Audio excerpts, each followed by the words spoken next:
నిన్న మన task force police ఒక మూటని అరెస్ట్ చేసినారు.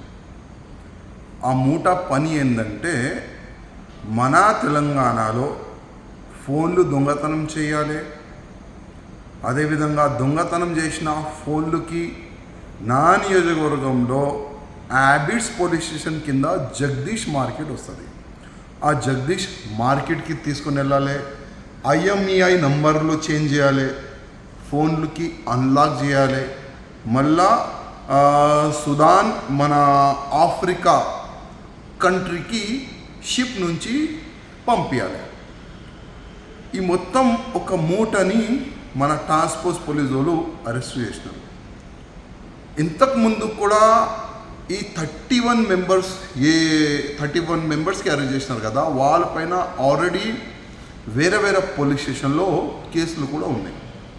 కానీ ఒక మూట అయితే అరెస్ట్ అయింది. ఇంతకుముందు ఇట్లాంటి ఫోన్లు దొంగతనం ఎన్ని చేసినారు. ఇంకా ఇప్పుడు పోలీసు వాళ్ళే డాటా ఇస్తున్నారు. 700 అబోవ్ ఫోన్లు దొంగతనం వీళ్ళు చేసినారు. మా దగ్గర దొరికింది నా ఫోన్లని పోలీసు వాళ్ళే అంటున్నారు. ఇంతకుముందు చాలా దొంగతనం చేసినారని పోలీసు వాళ్ళు అంటున్నారు. మళ్ళీ వాళ్ళందరికీ ఐడెంటిఫై చేసినారా? ఈ మూట ఏదైనా రాజకీయ నేతలు హస్తం ఉందా, సపోర్ట్ ఉందా వీళ్ళకి, అది కూడా ఎంక్వైరీ చేయాలని నేను పోలీస్ అధికారులకి కోరుతున్నా. అదేవిధంగా ఇప్పుడుది కాదు, ఎక్కడైనా ఫోను దొంగతనం అయితే అది జగదీష్ మార్కెట్కి తీసుకొని వెళ్తారు. అక్కడ IMEI నంబర్ చేంజ్ చేస్తారు, మళ్ళా అన్లాక్ చేస్తారు, మళ్ళీ వేరేకి అమ్మేస్తారు. చాలా సంవత్సరాల నుంచి ఇదే దందా అక్కడ నడుస్తుంది. గతంలో కూడా మేము పోలీస్ అధికారులకి అదేవిధంగా గవర్నమెంట్కి రిక్వెస్ట్ చేసినాం. ఈ జగదీష్ మార్కెట్ ఒక దొంగతనం అడ్డా అయిపోయింది. ఎక్కడైనా ఫోన్లు దొంగతనం చేస్తే వేల ఫోన్లు ఇక్కడ తీసుకొని వస్తారు, నంబర్లు చేంజ్ చేసి అమ్మేస్తారు. దీనికి బంద్ చేయండి, ఈ మార్కెట్ని సీజ్ చేయండి. ఇక్కడ చేస్తున్న వ్యాపారులకి ఐడెంటిఫై చేసి ఎవరి దొంగతనం ఫోన్లు చేంజ్ చేస్తున్నారు వాడికి PD యాక్ట్ వేయండి అని మేము ఇంతకుముందు కూడా పోలీస్ అధికారులకి డిమాండ్ చేసినాం. కానీ కాలే.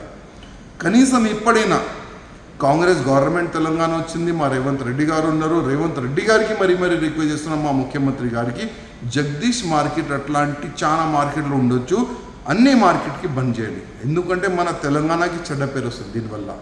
అందుకోసం ఎవరైనా ఈ ఫోన్లు దొంగతనం చేస్తున్నారు అట్లాంటి మూటాని ఐడెంటిఫై చేయాలి, వాళ్ళపైన PD యాక్ట్ వేయాలని నేను కోరుతున్నాను. అదేవిధంగా దాదాపు ఈ 2 సంవత్సరాలు శ్రీరామనవమి శోభయాత్రలు కూడా వేల ఫోన్లు దొంగతనం అయింది. ఈ మూటాకి ఆ శ్రీరామనవమి శోభయాత్ర వచ్చిన మూటాకి ఏదైనా లింక్ ఉందా? లేదు, ఈ 700 ఫోన్లు వీళ్ళ దగ్గర దొరికినాయి అని అంటున్నారు పోలీసులు. ఆ 700 ఫోన్లో శ్రీరామనవమి శోభయాత్రలో వచ్చిన భక్తులు వాళ్ళు కూడా ఫోన్ ఉందా? అది కూడా పోలీసులు బయట పెట్టాలని నేను పోలీస్ అధికారులకి రిక్వెస్ట్ చేస్తున్నాను. For more videos like this, subscribe Big TV channel.